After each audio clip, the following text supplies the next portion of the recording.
Yeah, so let's get started. So we begin, as you recall, as you know, with a little bit of silence. And I want to introduce the silence today by remembering what the prelude to the Sermon on the Mount is. So if you remember, the Sermon on the Mount is found in Matthew's Gospel in chapters 5, 6, and 7. And what happens right before the Sermon on the Mount in chapter 4 is the temptation scene with Jesus and the devil, the tempter, so-called. And you remember that in the temptation scene, there's three temptations. And a way to think about and talk about the temptations is that they're analogous, and this is just metaphor, and remember, metaphors limp, L-I-M-P, they limp. So they work when they work, and they don't work when they don't work. And that's okay. The three temptation scenes can be analogous to the three programs for happiness as developed by Thomas Keating, who is one of the founders of centering prayer.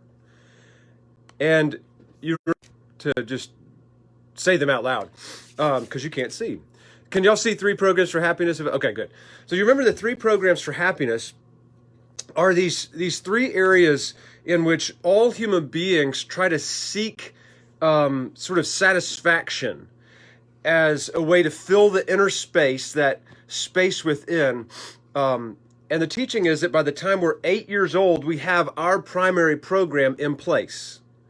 So what Thomas Keating calls the human condition is that we have this emptiness inside of us, and it's an empty space that's actually designed perfectly by God to fit God's grace into it.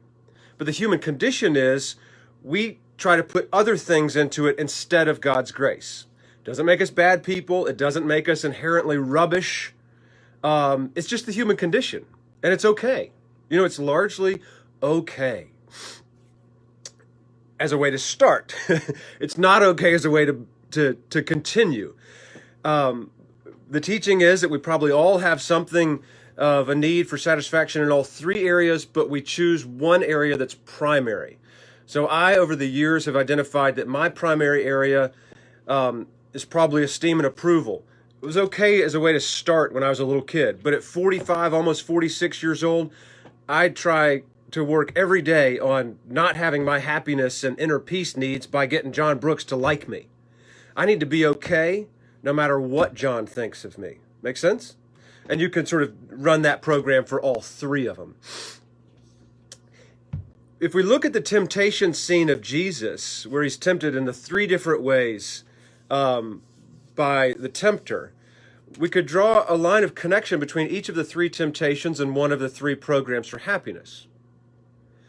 What Jesus does in every temptation is he responds to the devil, the tempter, Satan, use whatever symbol word works best for you, by essentially saying, God alone can meet my needs. Does that make sense? So part of the journey of the human being on a spiritual journey is to say, okay, gosh, here's this concept of the three programs for happiness. Now let me sort of dig in and what is my program? And then how do I begin to turn my program over to God that God, as Keating says, might dismantle my program for happiness? And I might become a creature reborn. I'll use some traditional Christian language, right? Born again. A creature reborn whose happiness needs are met in my relationship with God. And the beauty of this teaching is that it's not like, I'm going to work real hard on this and finally I'll get there. It's one day at a time. So I turn myself over, and I know you do too. You wouldn't show up in a 7:30 a.m. Tuesday morning snowy day Bible study if you didn't in one way or another. I turn myself over to God every single day, right? Like this morning, I turned my program for happiness over to God. And trust me, I'll be back in it by like 11 a.m. this morning, so I'll need to turn it back over and back over and back over.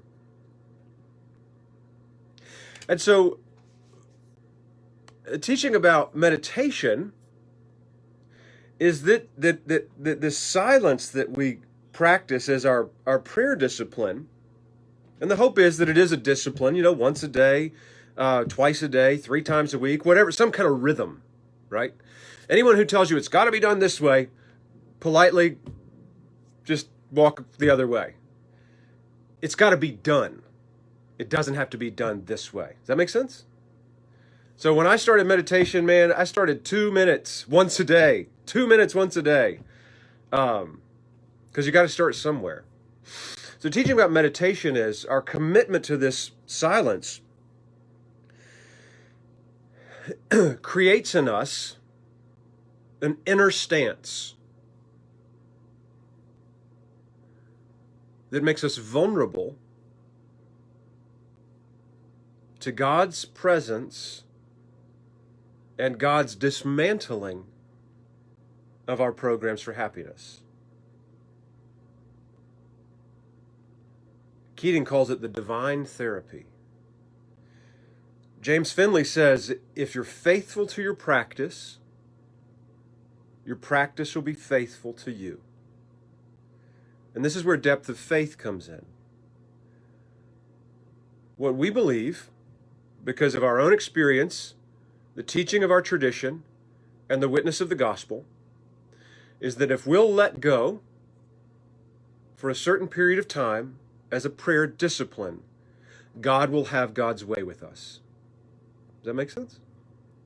And it's none of our business what God does. But the fruits of the Spirit, the promise is, and the evidence of our elders is, will show up in our lives over time. And the fruits of the Spirit are patience, forbearance, gentleness, meekness, mercy. And what'll happen is, 2 years from now,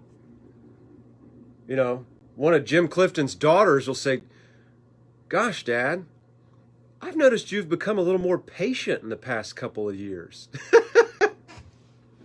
Or Jim Clifton's good friend and priest, Henry Harrison, will say, "Man, Jim, I have just noticed the just work in your life manifesting." And Jim will say, "What, really?"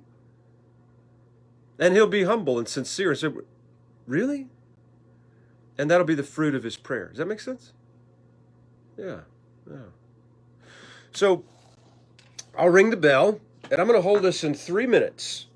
And then I'll ring the bell again, and I'll say the Lord's Prayer slowly by myself and allow you all to emerge slowly from the silence, and then we'll look at the Beatitudes, sort of our launch off into the Sermon on the Mount. So now the silence after the scripture which says, "Be still and know that I am God."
Our Father,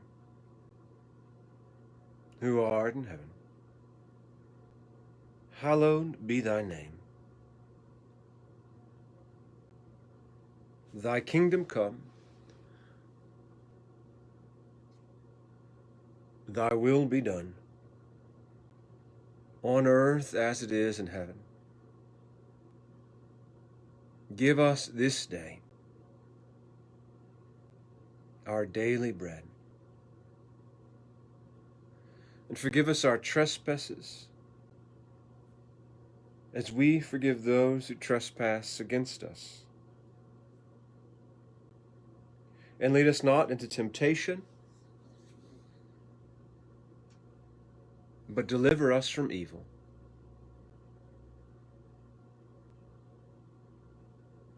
For thine is the kingdom, the power, and the glory, forever and ever. Amen.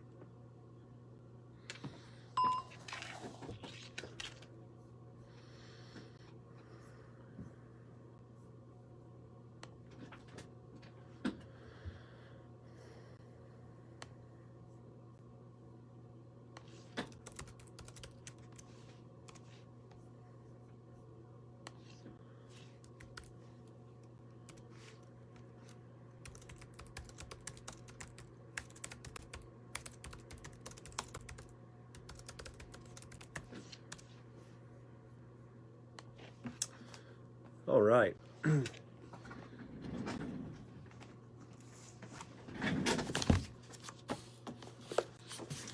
So, Matthew 5.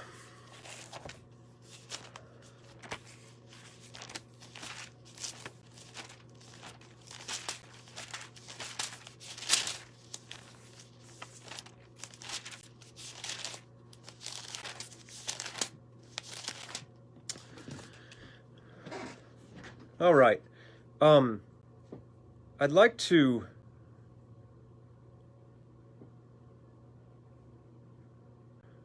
share my screen again.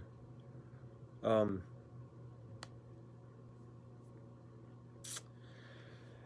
I got relationship with the divine at the top? Okay.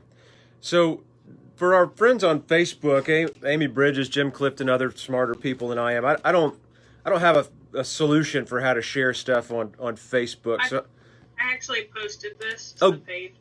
Oh, good, cool. So I don't have a solution, but Amy Bridges does. Nice. So I want to try to do this at the beginning of each of these sessions in which we look at the Sermon on the Mount. Just briefly review the 5 stones on this part of the little spiritual path that we're on, and sort of what this does is lays out the impetus for studying the Sermon on the Mount in part. I want to be clear that these 5 stones, as I've just sort of organically calling them, are not 5 easy steps to inner peace. There's not 5 easy steps to help us all get along. They're not even really linear. They're more like ocean currents. They just sort of blend together, and sometimes you can't tell one from the other. So I don't want them to be, again, 5 steps. They're not linear. They're not sort of a chapter by chapter narrative. They can lay out as steps and in a linear way. So I'm speaking out of both sides of my mouth, right? So we kind of have to live with this tension. But just as a brief review, one of the things that occurs to me and a lot of us as people who live on planet Earth on February 16th in 2021 is that we are a fractured human community. And one of the things that has got us so in such turmoil is that we go at it over issues. It's very hard for us to agree en masse on any given issues of the day. And it's not that we have to agree that's our real problem. It's that we can't stop fighting about issues.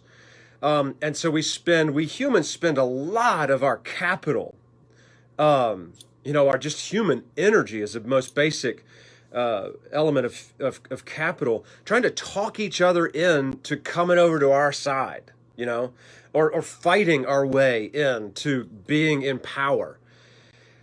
And so one of the things that we well-meaning people suggest is, well, why don't we get some smart Republicans and some smart Democrats or some smart liberals and some smart conservatives together and see if we can have a round table and find common ground.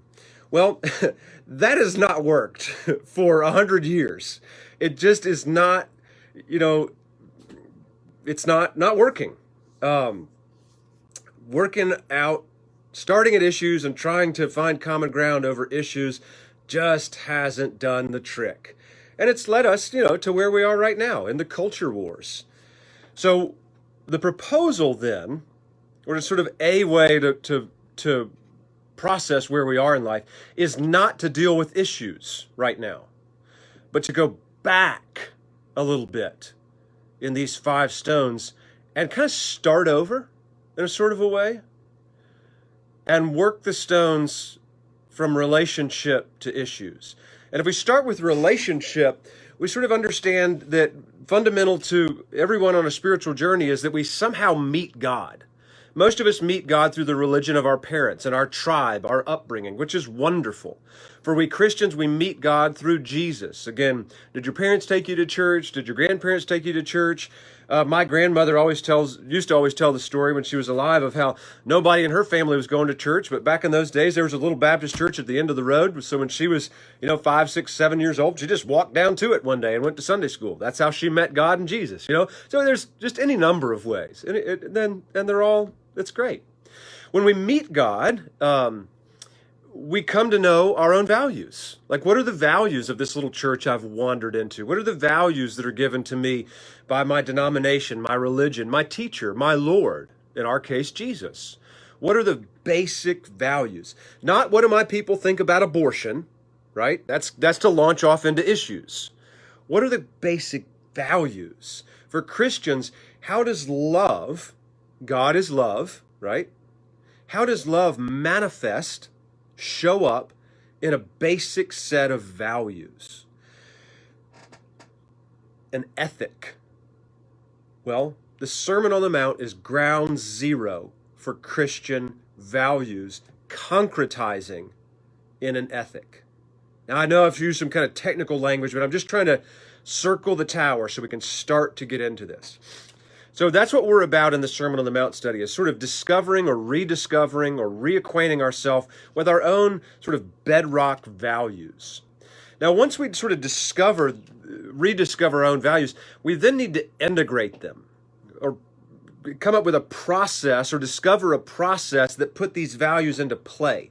So for Episcopalians, so Christians in the Episcopal tradition, the baptismal covenant is a good place to find how we put them into play. For those of us who like to look at a macro sort of a map of how human beings over the course of time have put values into play, spiral dynamics is a good map, and we'll talk more about spiral dynamics along the way. What spiral dynamics does is show us that at different stages of life and different stages of the evolution of human consciousness, we put our values into play in different ways.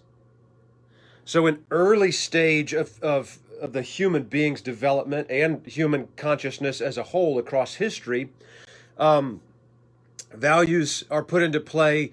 Like blue stage has a high ethic of heritage values. Blue stage or early stage, so when you were 12 years old, you really valued what the Harrisons or the Brooks or the Clarks or the Tennesseans or the Kentuckians or the Americans, like what's the heritage way that values manifest. As you move on, orange stage, let me see if I can get this right, I'm doing this impromptu. Orange stage, liberty is a high value. So independence, self-sufficiency. Imagine your later teen years. Liberty, independence, reason. As you move on, later orange stage, you have fairness values. Fairness is a key value. You want everybody to have equal opportunity to resources because everybody, you've discovered you can pull up yourself by your bootstraps. So probably everybody can if we can get them access, fairness to what they need. So love manifests as a fairness value.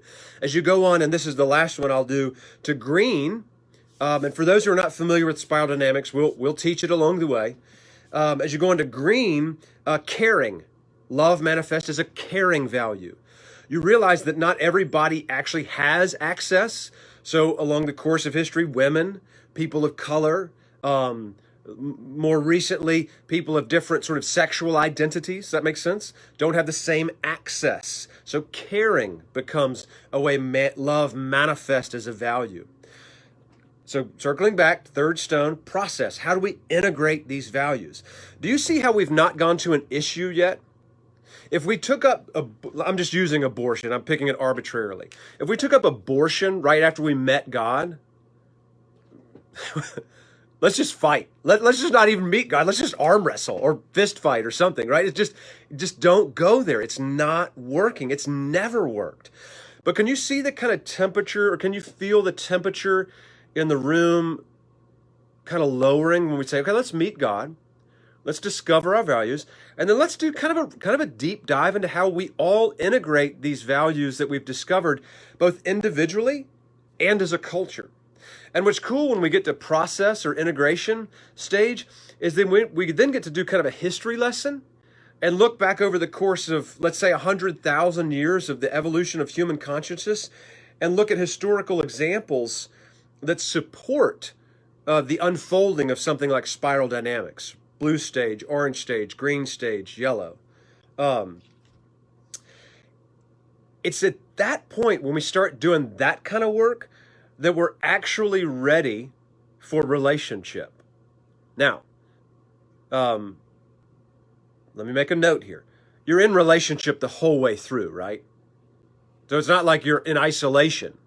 What we mean by ready for relationship here, it's with maybe what we mean is sort of a deeper relationship with the folks we're in relationship with. So after I process and integrate my own values and grow up a little bit, I'm actually ready to come back to my relationship with my parents and sort of reappreciate the harder parts of my childhood. Does that make sense? We all sort of go through that in our own way.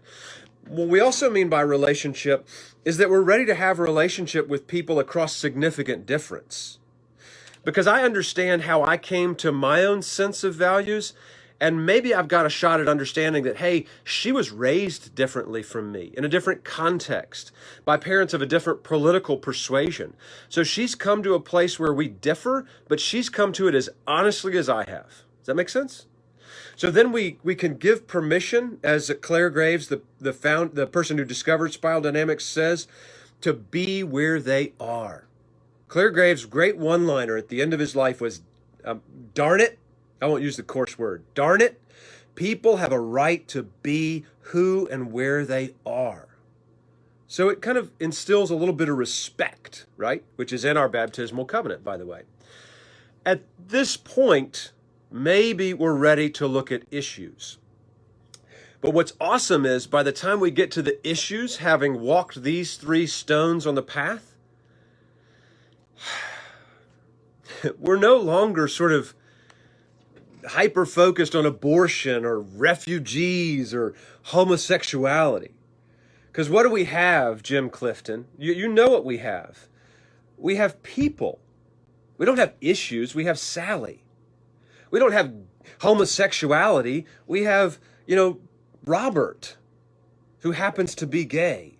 We have Antonio, who happens to be, according to some socio-political label, a refugee. Does that make sense? So if we walk these 4 stones, what we do is we reanimate and re-enchant and rehumanize the human community. And then by the time we get to issues, I'm going to say it, we don't have Republicans and Democrats. God help us. We got people. It re-enchants, frankly, and if you're familiar with spiral dynamics, this is our purple stage, which is an early stage coming back alive in us. It re-enchants our own religion. The current religion of our beloved United States of America is politics. And politics are not bad, right? I'm a fan of politics. They help the world go round. They're not bad, but they're not a religion that I find very edifying. or efficacious, effective for filling the emptiness within.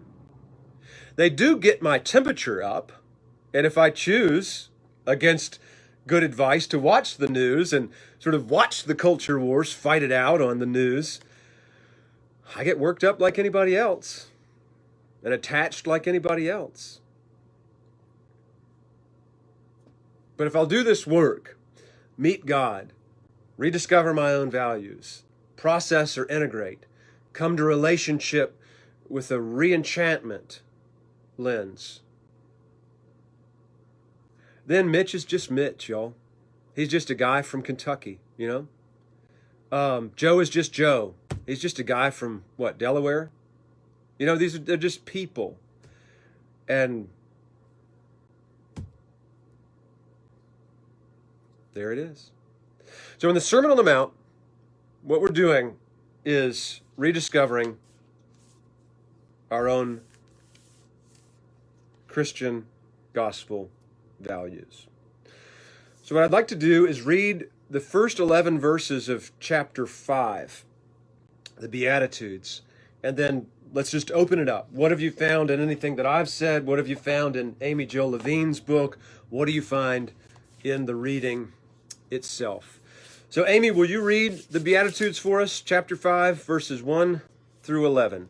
And I'd love to hear from the message, but probably not the message on this pass-through. Got it. Cool. I figured as much. It's just a one-time thing. No, I got you. Seeing the crowds, he went up onto the mountain. And when he sat down, his disciples came to him. And he opened his mouth and taught them, saying, Blessed are the poor in spirit, for theirs is the kingdom of heaven. Blessed are those who mourn, for they shall be comforted. Blessed are the meek, for they shall inherit the earth. Blessed are those who hunger and thirst for righteousness, for they shall be satisfied. Blessed are the merciful, for they shall receive mercy. Blessed are the pure in heart, for they shall see God. Blessed are the peacemakers, for they shall be called sons of God. Blessed are those who persecute for righteousness' sake, persecuted for righteousness' sake, for theirs is the kingdom of heaven. Blessed are you when others revile you and persecute you, and utter all kinds of evil against you falsely on my account. And then, finish with 12, yeah. Can I say that's a scary place to leave it? Yeah. Rejoice and be glad, for your reward is great in heaven. For so they persecuted the prophets who were before you. Thank you.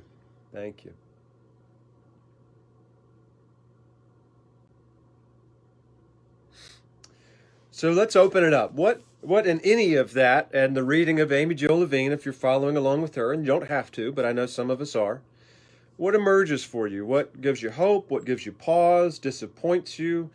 Causes you to rejoice? Raises a question? In any of it.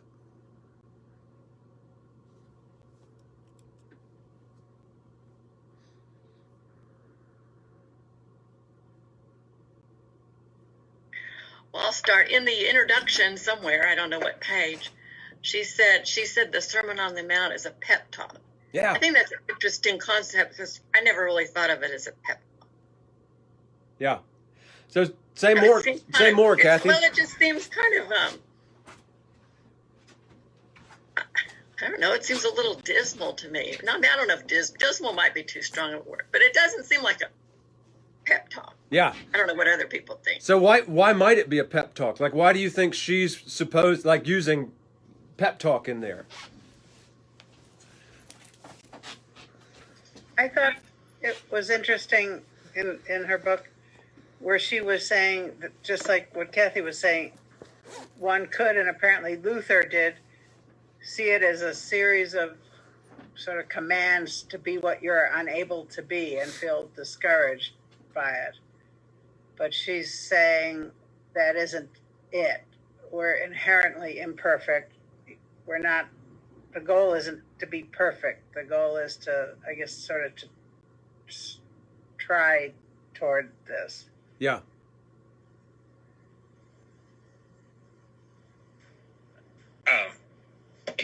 Can you hear me? I'm Yes. on a different. I'm on. Okay, I was on a different computer and I've been having trouble with it. No, we can hear you well, Tracy. Yeah. Glad okay. you're here. I've not read that passage in Levine, so I might be missing her point there. But as far as looking at the Beatitudes as a pep talk, I would think it's because it's singling out like what you might identify as your biggest shortcoming or your biggest trial, and reassuring you that through God's love, you're going to receive this sort of bountiful award that like directly addresses that area of your life. Yeah. Yeah. Yeah. So is there, that's great, Tracy. So is there a difference if I'm reading this passage, or if this passage is Jesus speaking to me? There's a difference, isn't there? In how I hear it and what meaning it bears to me according to my own context. If I am literally a economically impoverished person, or someone who's in a dark night of a soul, so is sort of spiritually impoverished, though the dark night of the soul is actually a great richness, but that's the paradox of it. But anyway, it's different than if heck, I'm cold right now, so I just got up and put on a sweater. You know, I'm in a warm office. Like, I'm a real place of privilege right now. So does the context make it difference? And so then, Kathy Clark, does the pep talk sort of change its the meaning that it conveys, depending on my own context? Well, Henry, keep reading after she uses that phrase pep talk. Yeah. Read it for us. Good pep talks or revivals don't just make us feel better about ourselves. They inspire us not just to feel better, but to do better. Mm-hmm. Try harder, dig more deeply, find the resources needed for living the life to which God is calling us. Let that light shine so that others see, even amid your struggles, that you have spiritual resources and the covenant community to persevere. What do you make of that, Jim?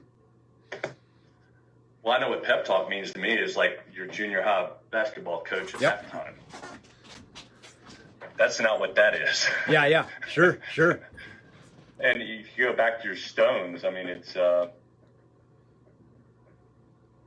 starts with one. It's the whole four. It's all four of them, right? Yeah. We have a process in a community by which, despite our struggles, we're an example for those around us, and they're an example for us. Yep.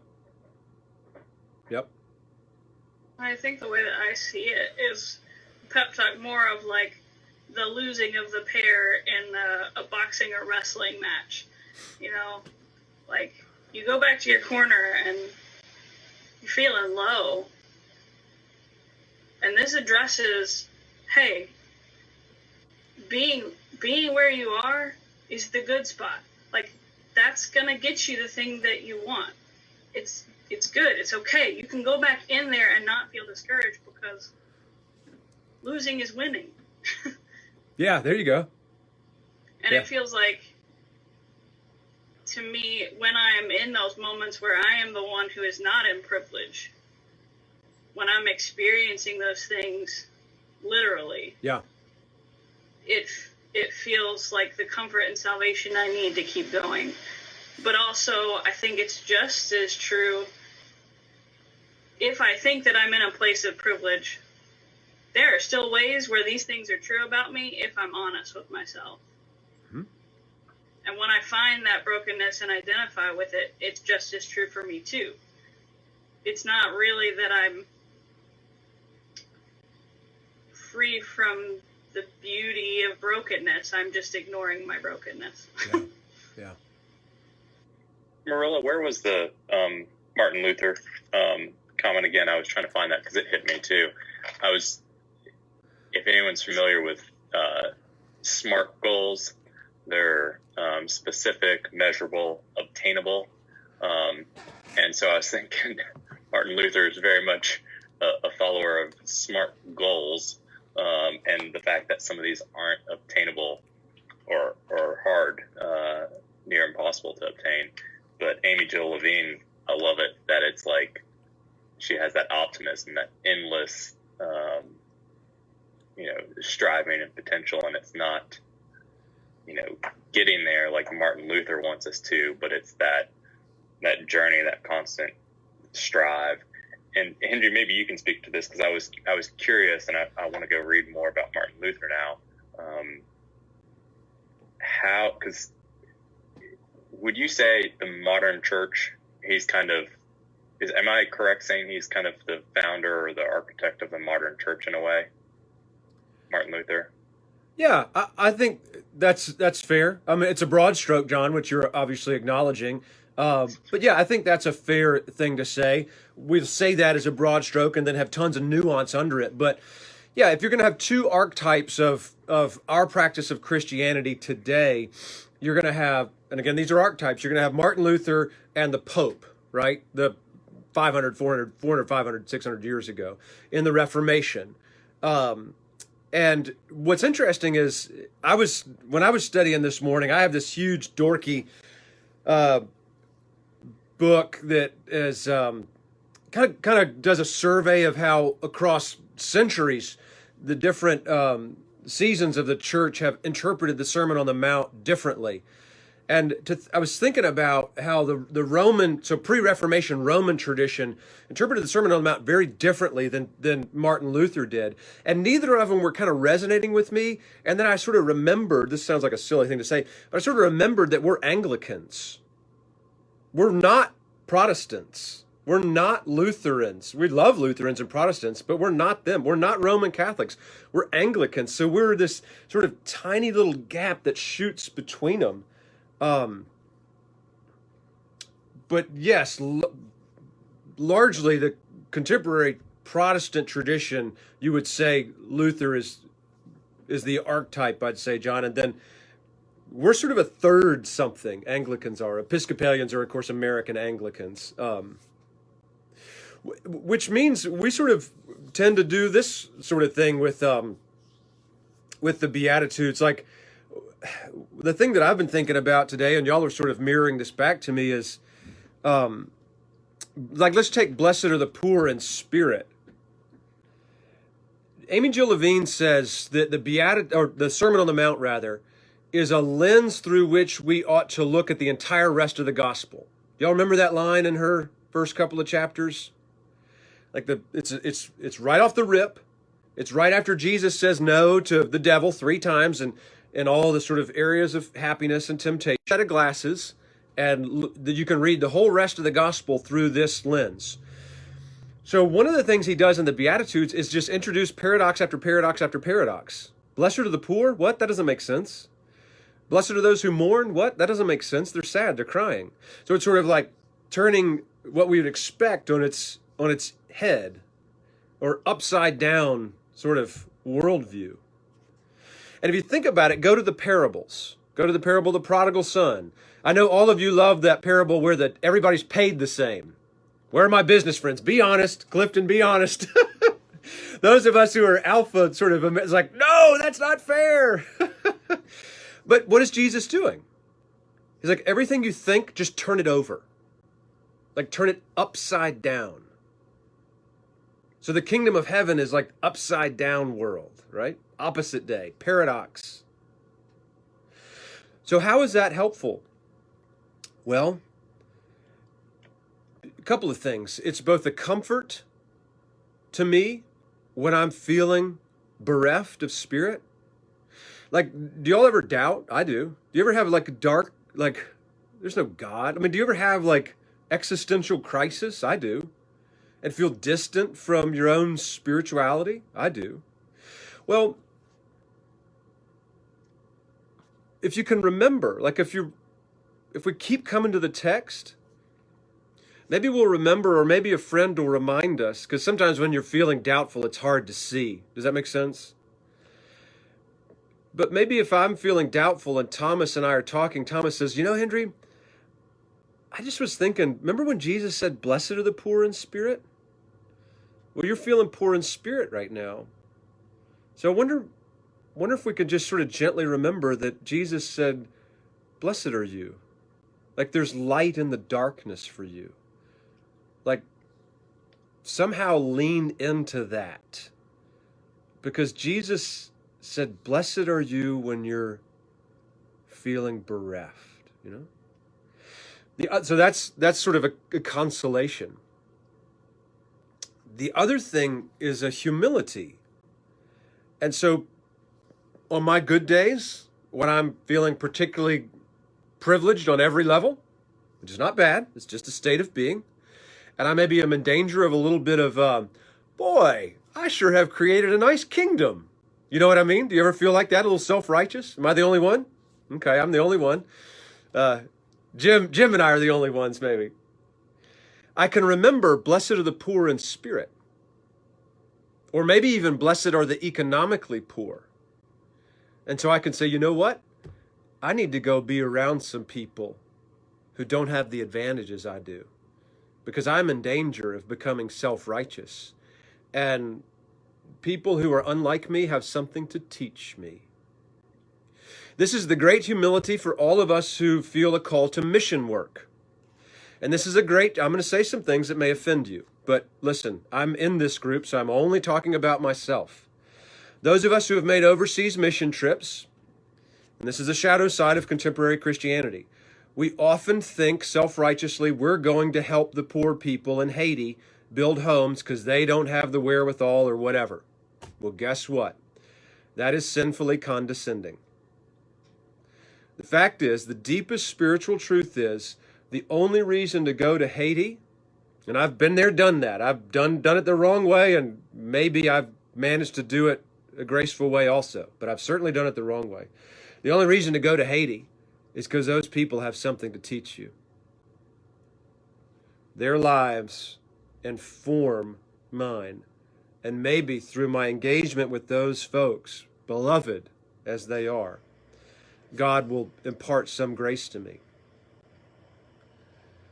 Do you see how we're discovering love manifesting as our own value of embracing inner poverty? Does that sort of make sense? And then we're discovering through this particular beatitude maybe how we can, and if this is not your where you are today, then don't worry about it. But for me, I can sort of come down off my perch and go down to church under the bridge, not because I've got the means to feed those hungry people, but because those hungry people have something to teach me. Now, because I have extra capital, I should take a sandwich with me and give it to them. Does that make sense? But know that the real grace is going to be what I am taught by them if I'll allow myself to be vulnerable to relationship. Hendry? Yep. As you're talking, it really strikes me that my life here in the USA and in growing up in the church and whatever, being self-sufficient has been a value. Okay. Amen. Yep. Even that the church has taught me in the tradition I grew up in. And part of giving to people in need is because I'm self-sufficient. So I need to give. But this list of Beatitudes strikes me this morning that if I was to sum it up, and I haven't read Levine's work, but sure. Let's see, how can I say this? The kingdom of God is at my point of need. And if I don't know that I need anything, then I'm not very close to the kingdom of God.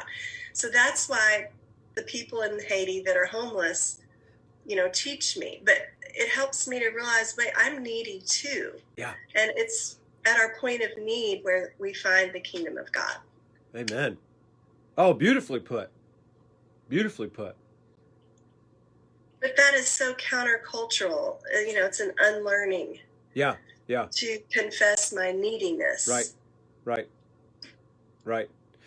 And so can I do just a little spiral dynamics sort of thing here? So what Cynthia is very beautifully showing us is sort of her awareness that on the horizontal level of development, moving through the spiral, she was raised in a late orange, or came to sort of maturity maybe in a late orange stage. So orange has fairness and advancement and independence and self-sufficiency as a high value. Love manifest as that, as a high value, which is great. It's wonderful. It's, you can't have the next level without that level. So it's very good. That's the horizontal level of growth and development. What Cynthia is really beautifully articulating is an awareness at that horizontal point of a vertical development, which is how we talk about spiritual development. So the vertical is, wait a minute, I've kind of come to be somebody and to be self-sufficient, so I actually need to go to Haiti because I have something to offer out of my abundance, right? That's perfectly wonderful. But then the real depth of spiritual development is to realize what Cynthia said so beautifully. I've got my own poverty. Even in this stage of really adequate, marvelous self-sufficiency, unto being able to be charitable, I've got my own poverty. And where my poverty, like where I sort of, how did you put it better than me, Cynthia? Where I sort of meet up with my own poverty, that's the kingdom. Point of need. Yeah, point of need. That's where the kingdom sort of is seeking to be born. And that's where this beatitude, blessed are the poor in spirit. Because it's kind of like looking at Cynthia's life from the outside and hearing her share so beautifully about her own spirituality over the years we've been together studying. It's like, well, I don't know. You could say a lot of things about Cynthia, but I wouldn't say poor of spirit. But she would, right? She said it beautifully. So can you see how we've done values and integration? Because Cynthia just gave us such a gift of a look into her own life by saying, hey, I've got a point of need, a point of poverty. And this is where the kingdom... And so for late orange that doesn't have the spiritual line developing, the vertical, late orange is in crisis. Because I'm totally self-sufficient. I can pay all my bills. My mortgage is a year ahead of time. I'm retired at an early age. What's wrong with me? Just the horizontal, you're at a point of failure, right? Which is good. Because when we reach that breaking point, like the horizontal's not doing it, that's when falling upward, as Father Rohr says, we go spiritual and say, oh my gosh, dark night of the soul, dark night of the spirit, dark night of the senses, however you want to put it. I have an inner poverty. What did Jesus say about that? Blessed are the poor in spirit.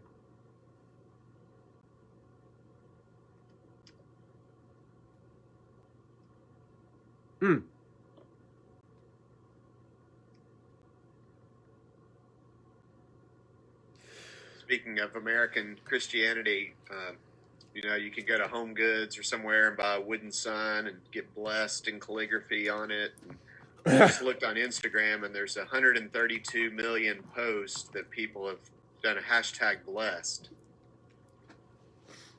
So they're putting everything from scripture passages to their beach house to their meal at Malone's or whatever. And in the message, this section is called You're Blessed. And so all the clauses start, You're blessed when.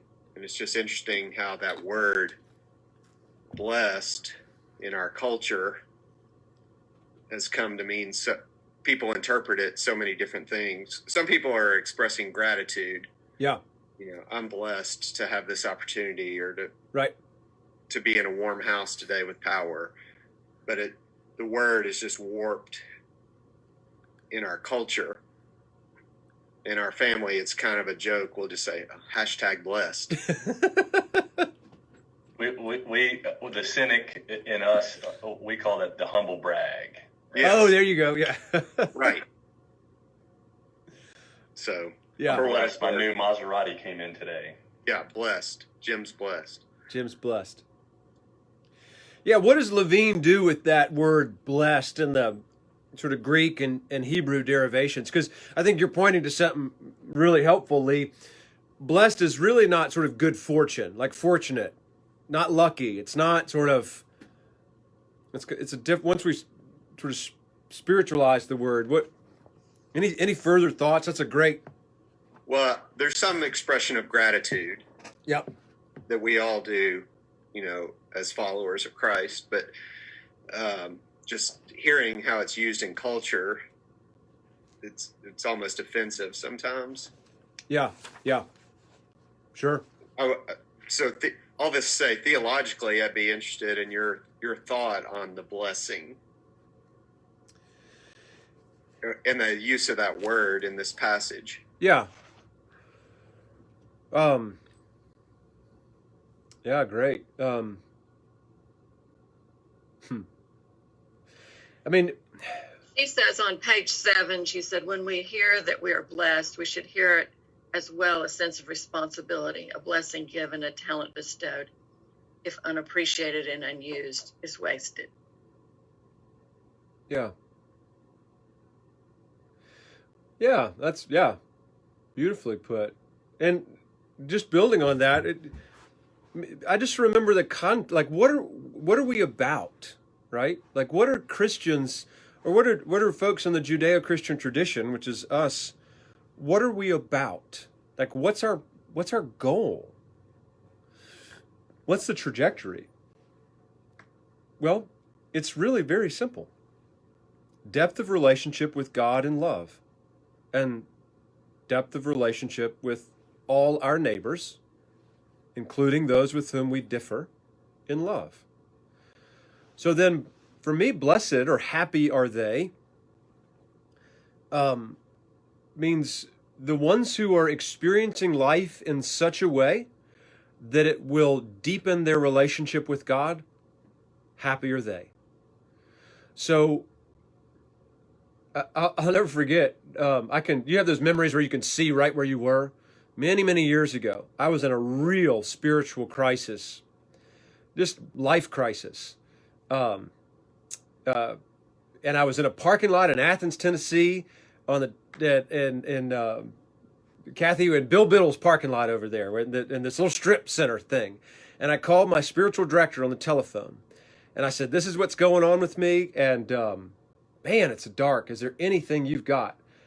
And she said to me, this is all she said. She said, "Hendry, I've always found over the course of my life," and she's like 70 years old, "that when I'm in a real tumultuous, dark time, God has usually got me right on the cusp of the next big spiritual breakthrough." Blessed are they who are in crisis, And that's really all she said. She listened, and that's really all she said. And boy, was she right, And so what does blessed mean to me, Lee? What do I think theologically it is in this context and in the teaching of Jesus? It's kind of like the parable of the prodigal son. Blessed is the one who's down on his knees eating what the pigs eat because he's squandered his life. Because if he's got a shred of awareness in him, and he can make himself at all vulnerable to the grace of God that is sown through all things, he may well be on the cusp of breakthrough, Blessed are the ones who can make peace with their indignation at everybody getting paid the same. Because if they can make themselves vulnerable to their revulsion at their own sense of injustice, they may well be on the cusp of breakthrough. Because as God said to Job, "Where the hell were you when I created the world?" As Jesus said at the end of that, or as Jesus had the landowner say at the end of that parable, "Why can't I pay people what I want?" Blessed are you when your image of God is shattering, because you may well be on the cusp of breakthrough. So we don't say, to Levine's point, we don't say to the widow who just lost her husband, "Oh, good things are in store for you. Your husband's dead." That's not what this is about. That's abusive, right? That's a pastoral care issue. That's not what we're talking about. We're not talking about condescending, Henry Harrison, rich white American condescending to poor people, saying, "Oh, I wish I was poor because, Jesus said y'all are in good shape spiritually." No, that's not what this is about. This is about spiritual journey. This is about consolation and humility.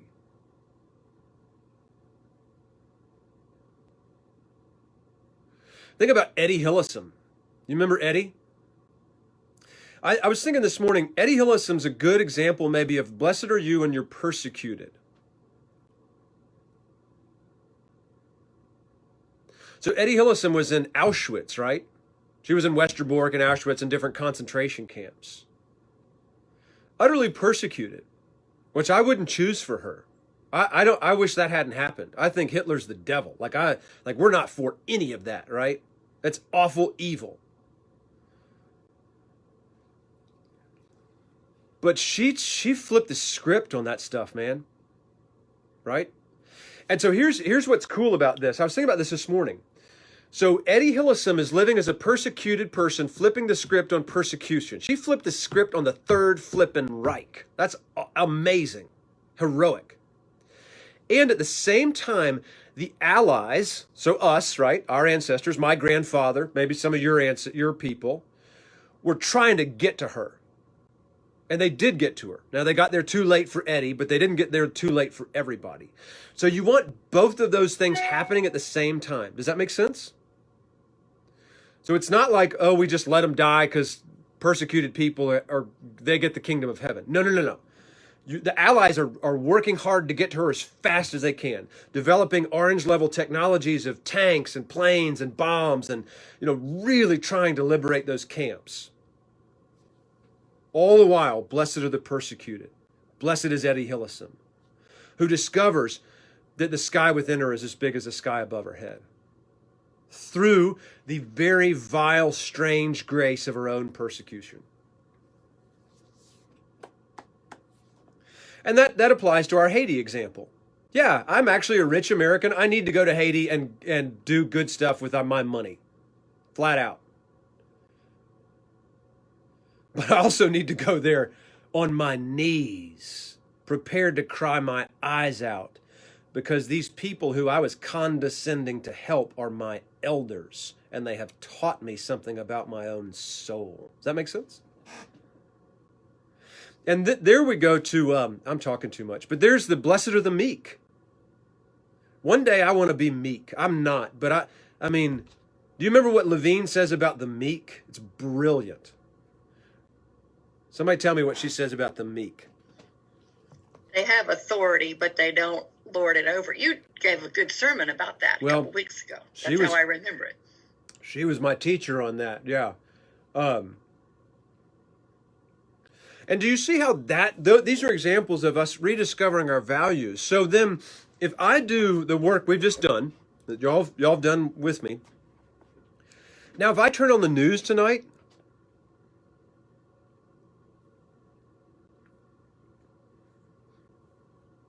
and try to watch it and take it in through eyes and ears and whatever else, through the lens of my own values as I'm processing them with my beloved friends, you guys, hopefully my impulse is not to take up sides in the argument. One of the things that occurs to me is that I don't fit in.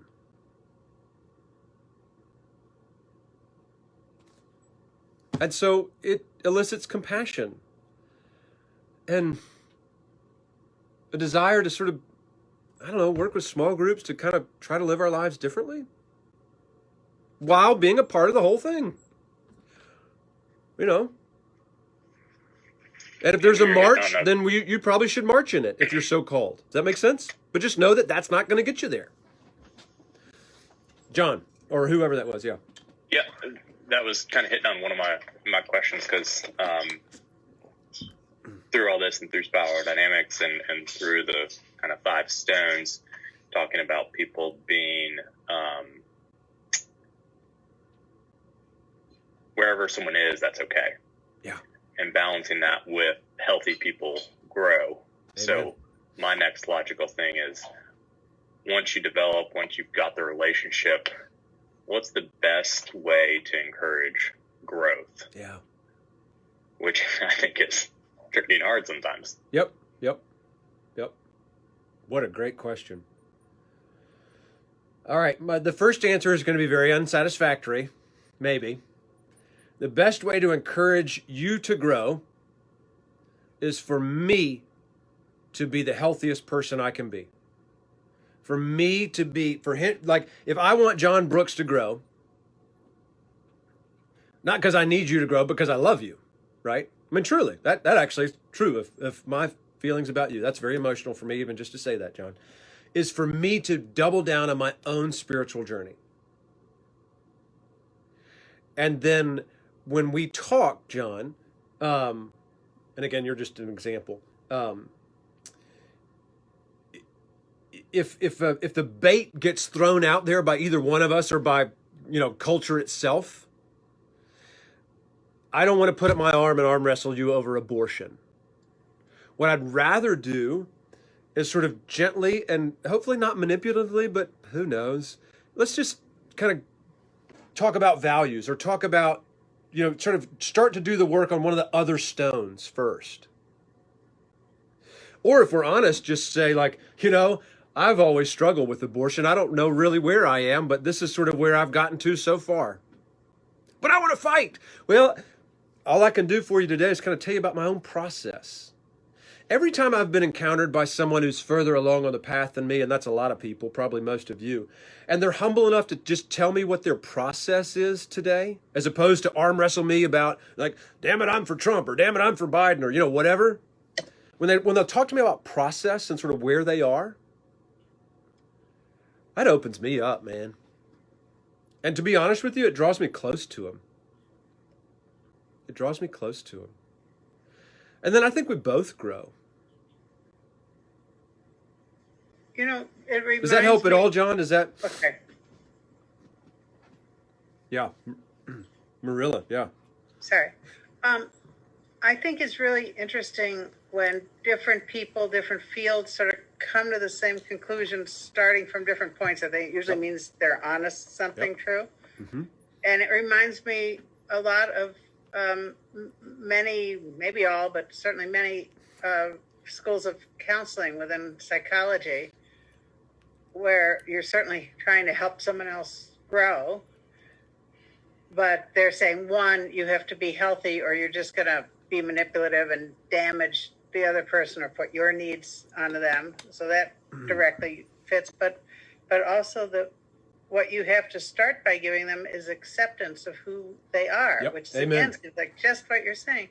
And when I used to teach this, my students would say, yeah, but you want them to change. If you accept who they are, they'll never change. I say, no, that it may be counterintuitive, but the opposite is true. So long as they're scared and frightened, they will cling desperately to where they are. And it's only when they feel accepted that they will be vulnerable. See, it's a slightly different language, but it's really the same, I think, that they will be willing to risk trying new things and growing. That's right. So it really seems to just dovetail with what you're saying. Beautifully put. Beautifully put. And we also remember that people are in, that's so beautifully put. Acceptance is the first thing. We also remember that people who are in a different place than I am, I've been there, right? So I don't operate out of a blue level, that sort of highly traditional level every single day, but I've been there, so I've got it in me. So if you want to talk about heritage, like this is a good example of what Marilla's saying to me, John, to your question. If heritage, patriotism, heritage, I can talk about that. I'm very patriotic. Now, if we just go straight to issues, then we're going to vote differently and we got to arm wrestle. But if we can just accept, to Marilla's wonderful use of that word, very spiritual word, accept people where they are, well, I can shift gears to talk about heritage on whatever level we need to. And it's not manipulation because I mean it. I mean every bit of it. I love this country.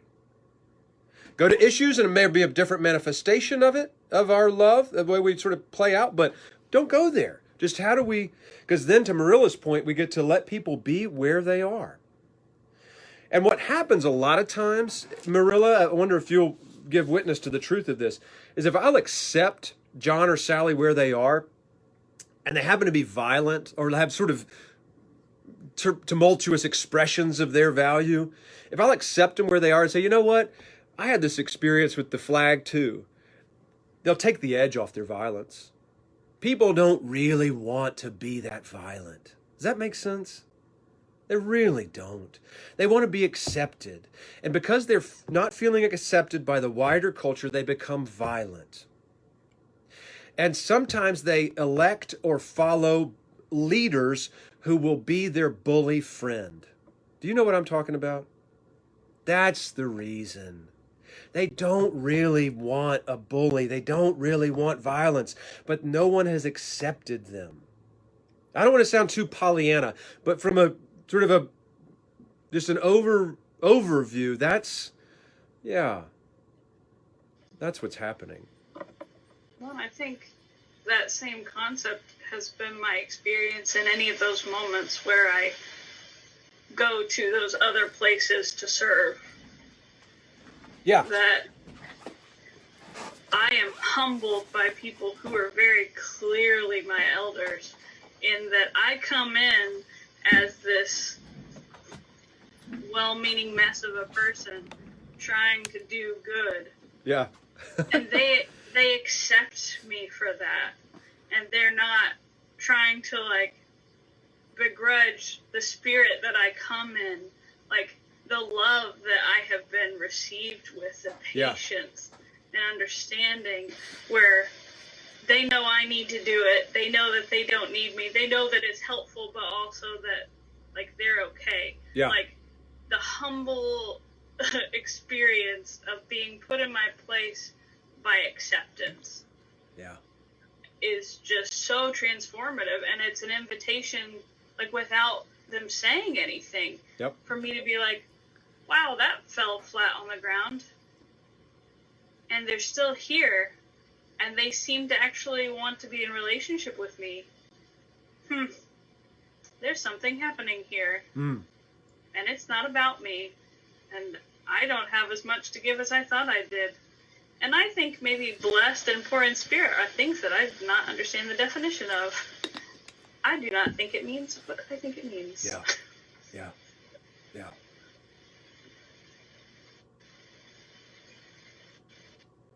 Speaking of definitions and not fully understanding, Amy, that's where I am with two of these Beatitudes, and I was just curious, Hendry, if I could ask. Yeah. So the blessed are the meek, and blessed are the poor in spirit. To me, they're it's just hard to see the difference between what those are, and maybe I think they're probably two separate things, or why would they both be listed? But it seems like they kind of have quite a few similarities, because Levine on page 28, she talks about the word anai. It says the Hebrew word anai means poor. And then on page 35, when she's talking about the other beatitude, she says, let's see here, the Hebrew translated here as the meek is anawim, our synonym for poor in spirit. Mm-hmm.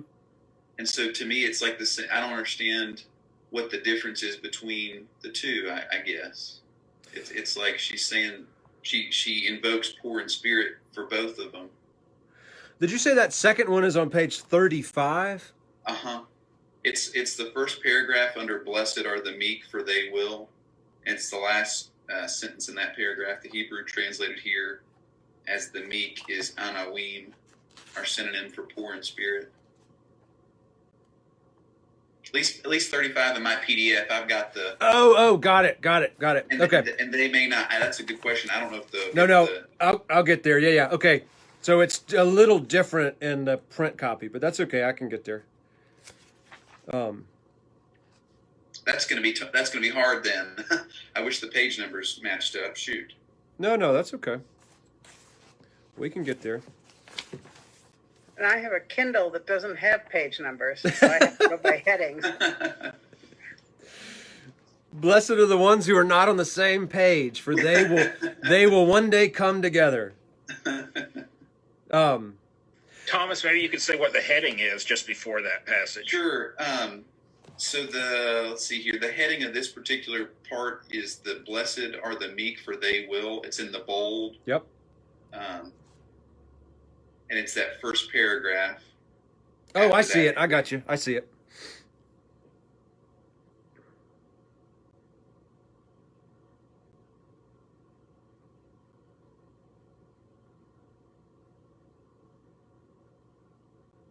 It's like she's saying that poor in spirit. It's like she's invoking both of those, that phrase in both Beatitudes or Beatitude.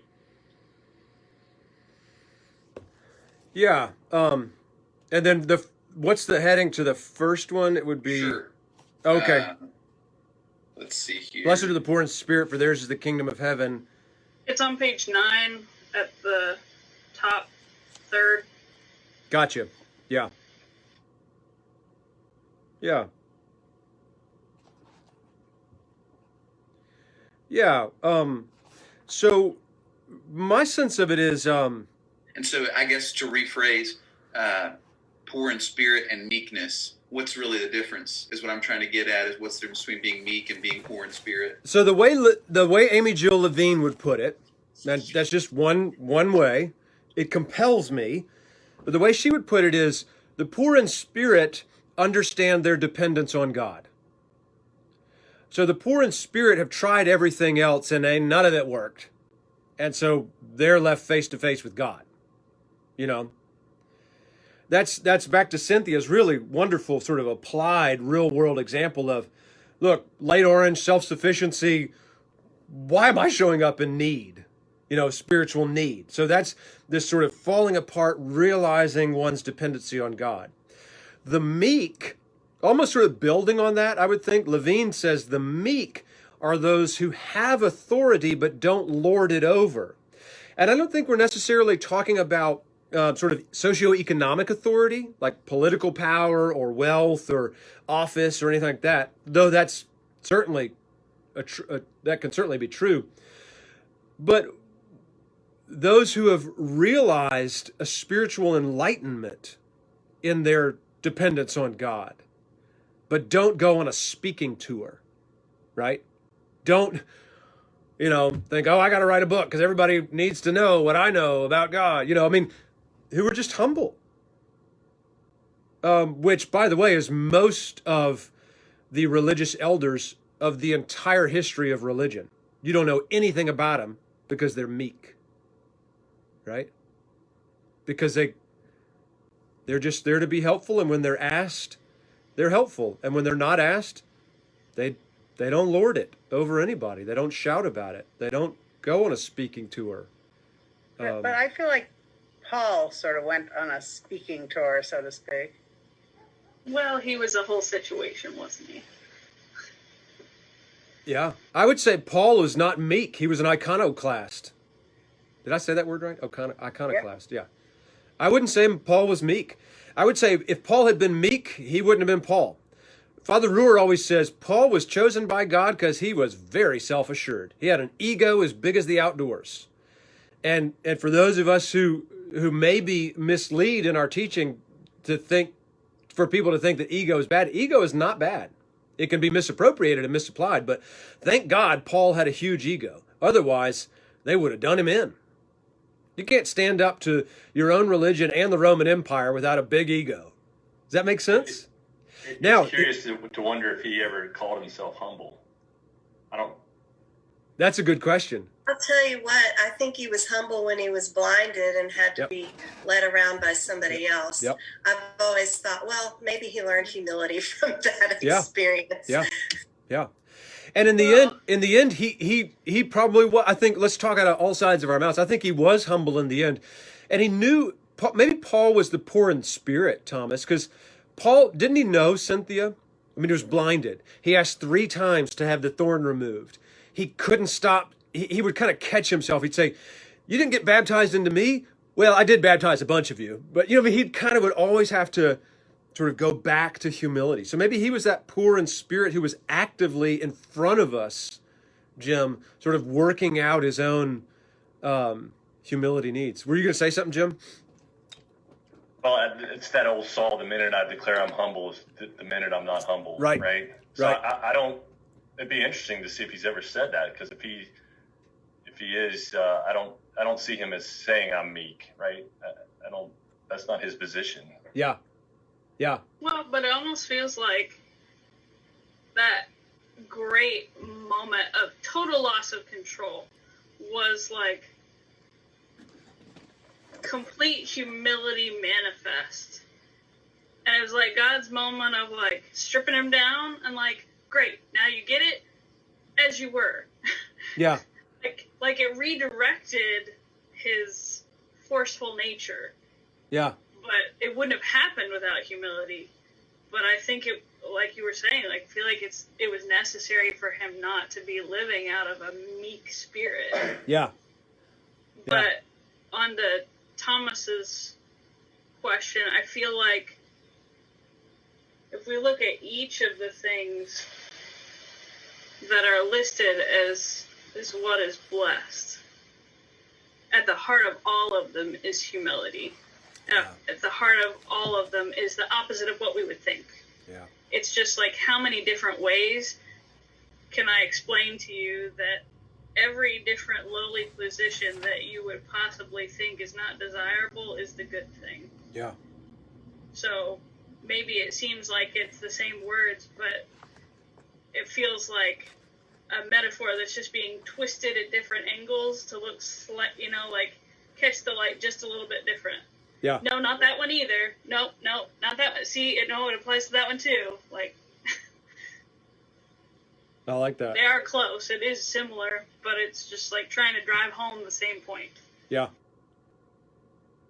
I don't know if this connects, but there's something that just comes to my mind. So Father Richard Rohr, over the course of his priesthood, has done a lot of men's work. And one of the things he used to say, a one-liner he used to say in men's work, and you women will have to tell me how this applies for women, but he's a man doing men's work. He would say, a young man who cannot cry is a savage, and an old man who cannot laugh is a fool. That feels like a beatitude, like a blessed are the poor in spirit, like acknowledge that this whole thing is about growth and deepening our relationship with God in a countercultural way. So one of the things we men are taught, fortunately I wasn't taught this too stridently, is that we're not supposed to cry. Well, Father Rohr, man himself, says a young man who can't cry is a savage. In other words, you got to grow out of that. You got to get in touch with your own inner poverty. And the old man who cannot laugh is a fool. In other words, the old man who is still wearing his Eagle Scout award and wanting the acolytes to say the Our Father in a certain way, like, oh God, stop it. Our old men need to be able to laugh with us because they've made the journey. Now, for you women, you could tell us if that sort of applies or applies in some sort of relative terms. I'm sure it does, because we all, men and women, both live first and second halves of lives in our own way. But to me, that sort of is a one-liner that encapsulates a bit of the spirit of the Beatitudes. It's growth. It's paradox. It's beauty.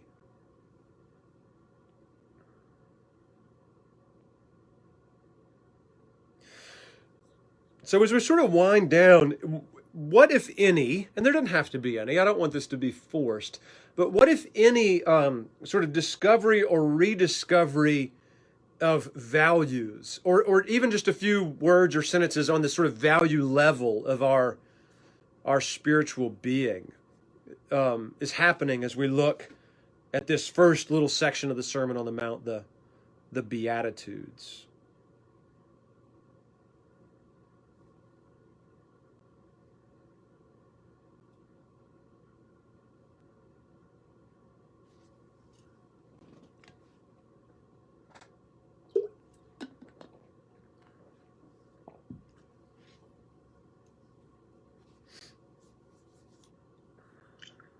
Could you say that? Could you rephrase that? Yeah. So if we're just human beings looking at life on the 16th of February, 2021, just trying to live, right? With all that's going on. We've just spent an hour and some change journeying through the Beatitudes because we're looking for, maybe I'll put it this way, we're looking for a different starting place. Because I know how I'm going to vote on X issue. But that just feels banal and not productive to me right now. So I'm looking for a different starting place. And I think I can find a different starting place or some sort of part of the foundation of my different starting place in the Sermon on the Mount, specifically this morning in the Beatitudes. So what's a block maybe in the foundation of this new starting place? Like what have we found in the Beatitudes this morning? Henry, something that comes to my mind Yeah. is something that Amy said, and I agree with you, Amy, that humility is a value that is coming through to me. Great. In a lot of these Beatitudes. Great. So Thomas, so great, that's perfect. So later today, if I'm invited into some conversation, argument, whatever, and it feels real issue, right? It feels real like contemporary event issue. I can, in my mind and in my little heart, that's very emotional, isn't it? I can say, now, Henry, pause. Humility is a value you were talking about this morning with some friends when y'all looked at a teaching of Jesus. What does it look like to proceed in this conversation from that value as a starting place? It may, Thomas, right, mean that I don't talk to you about abortion, right? It may mean that I just sort of try to manifest humility in some quirky, funny little way and just smile at you. Does that make sense? Like, and as a man, that's going to seem weak, right? But then I'm going to remember, you know what? I don't want to be a man in the conventional sense. You know, like a man in the conventional sense, because I'm rediscovering the love ethic that Jesus has given me in the Beatitudes. That's a great example. And then you remember what Cynthia said, the kingdom of God is at my point of need. Yeah. I think that's a great line, Cynthia. That is a great line. Great teaching. Thank you. Yeah, thank you. But to add to that, I would say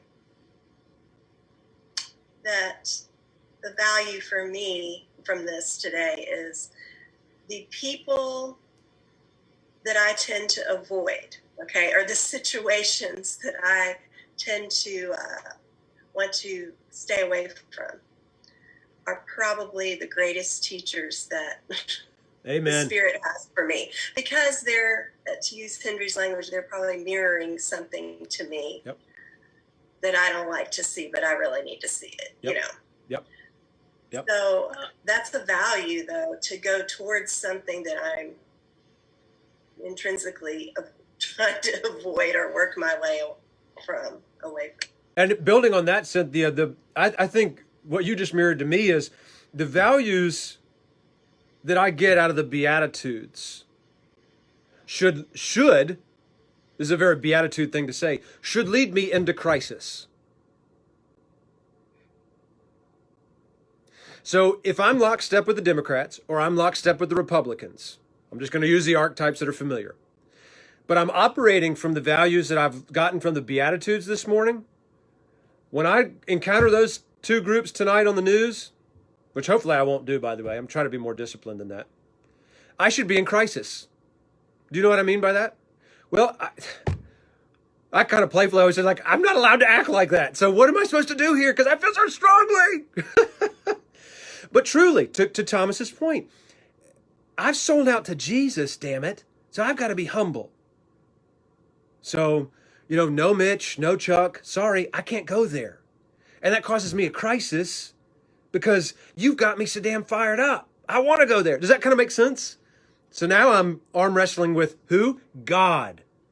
Which is finally, Amy got me arm wrestling with the right person. What's the Old Testament reference? Come on, y'all. Some of you Protestants know this. Jacob. Thank you, Kathy. A good Anglican answered that one. Yeah, good. Jacob wrestling with God. Yeah. Now I'm finally wrestling with the right person. Well, and you can say, God, I was raised to identify with Chuck or Mitch, and now I can't because I'm studying with these Christians and I'm in crisis. So the Beatitudes should lead us to crisis. And now the first one applies to me, doesn't it? Blessed are the poor in spirit. And God smiles at me lovingly. Oh, man, Hendry, I've been waiting for you on this ground of humility and growth.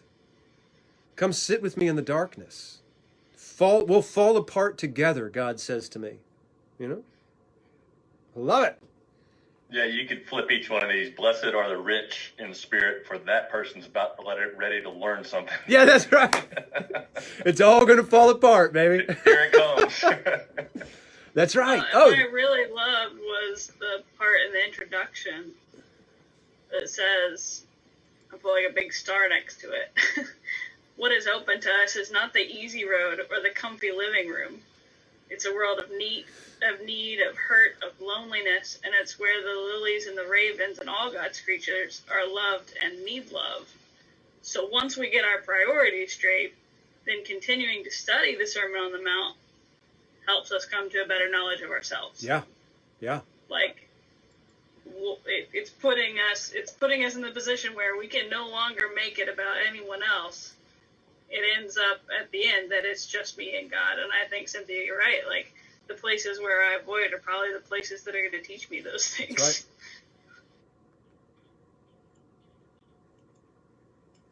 Right. We don't want to go to the point of need. So may I ask you, Amy, may I ask you a question? You're the technical person, right? Is there a way you can somehow put up his stepping stone teachings? Some way we can copy it and print them? Yeah, I can probably do that. But I did also post it on the Facebook page. Okay, so I can print off of that? Mm-hmm. But if Hendry wants to send me the document or the PDF, I can distribute it. I can do that. You know what I do often with the things that are posted is I take a screenshot of them and paste it into a Word document. That's what I did. You have to exit full screen when someone shares their screen so that you can see the little other things on your computer. And I just take a screenshot. I keep a Word document of all this stuff. I have the spiral dynamics things. I like those a lot. In fact, I put them in a separate file. Yeah, and I can send it to Amy, Kathy, absolutely. Are you talking about the what you posted this morning? Yes, ma'am. When you're talking about the stones, are you talking about what you posted this morning? Yes. Yep. Yes, ma'am. Okay. Yeah. Yeah. So one last thing I want to sort of circle back to, and then I'll let you go. By the way, I didn't think it was supposed to snow, but it is snowing. I'm probably going to be living at the church now. I'm glad I walked, actually, because it's really snowing. Is it snowing where y'all are? It is really snowing. It is, and it's not on the radar, which is crazy. I was just looking up the radar, and it's clear. It wasn't supposed to snow at all, was it, Thomas? Yeah, not till Thursday. But it's sure enough snowing. It hasn't stopped the whole time we've been on. No, it's snowing. It's beautiful. Snowing in Georgetown, too. Is it? So Main Street is now not as safe as it was when I came in. I can see it. So, I think one of the most helpful things that Amy Jill Levine does is to invite us to look at the rest of the gospel through the lens of the Sermon on the Mount. So I'm just going to go back to the prodigal son. Think about the prodigal son when he's in the pigsty eating what the pigs eat, right? And then, like put your finger there and go back to blessed are the poor in spirit. Go back to blessed are those who hunger, right? And then go back to the prodigal son and play his story out. Like what happens to him. Again, it's a parable. It's a parable, which is a mystery. Wisdom teaching. But like play it out. It's like when you see him in the pigsty, blessed are the what? No, that guy's the lowest of low. But play his story out, and if we use the Sermon on the Mount as sort of an interpretive tool, the Beatitudes as an interpretive tool more specifically, then do those kind of come together for you as a really neat little cone, little wisdom teaching? Yeah, and the thing is, the other son that doesn't want to go crumble with the pigs is very judgmental of lowliness and undeserving. You know, it's like the people mad about the workers that got paid the same. Anyway, I identify with the other side. Sure. But Yeah. self-righteousness, that's definitely not the Yeah. way of the Beatitudes. Yeah. I'd rather not hang out with the pigs. I'd rather avoid it. That's right. Yeah. And so then we can look at the older son. I mean, poor in spirit? Absolutely. Kind of to Jim's point, woe to the ones who've got it all figured out because they are about to slip off, It works every which way, doesn't it? There's not a lot of joy in that. Going back to your Richard Rohr quote about older people being able to laugh, I don't think the older son had very much fun. I mean, he couldn't celebrate anything, right? Because he was so resentful. That's right. But isn't he poised to cry? Because what do we know about him really, if we're honest? The older son, he doesn't feel good about himself. The only reason I get resentful about you is because I don't feel good about me. Let's just be honest. Is that true? It is. So he's ready. If he'll let himself, he'll cry. He'll cry his fool eyes out. It shows the folly and insufficiency of self-sufficient. Yeah. Boy, he'll get back pain. He'll get back. What did she say, Jim? Or he'll have terrible back pain the rest of his life if he can't cry. Undigested emotional material somatizes. Scar tissue. It's a fact. I've lived that. Yeah.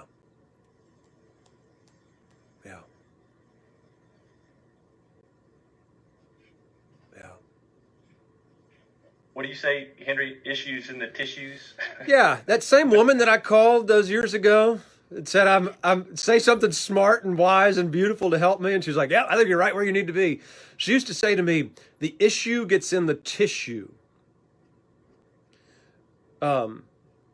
Undigested emotional material makes us physically sick. Back pain, you've all got your own sort of physical maladies that you could identify with, but the issue gets in the tissue. No doubt. That's why if you go to WebMD and look at any malady on the list of causes, what's always on there? Stress. Every single thing. Everything.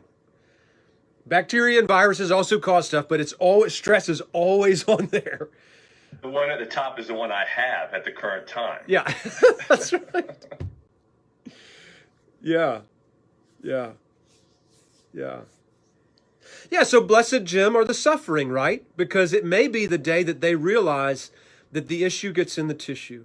That's what's really going on here is undigested emotional material that God would love to take off our hands if we would let go our grip.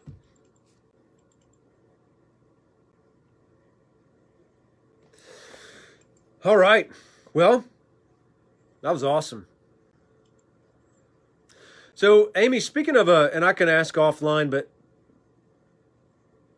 this has been recorded on Facebook. I didn't think to record it on Zoom because I was too excited about everything. Can we rob that? Can we take that video off of Facebook somehow and have a recording of this teaching? I believe so. Okay. Well, maybe me and you and Emery can talk about that. Yeah. Yep. Okay. So next week, Salt and Light. Y'all all have access to the schedule. Not that you have to follow it. You're welcome to just show up. But if you want the schedule, there's readings, the Levine stuff, and it's on the website. Cool. Well, y'all have a great day. Stay warm.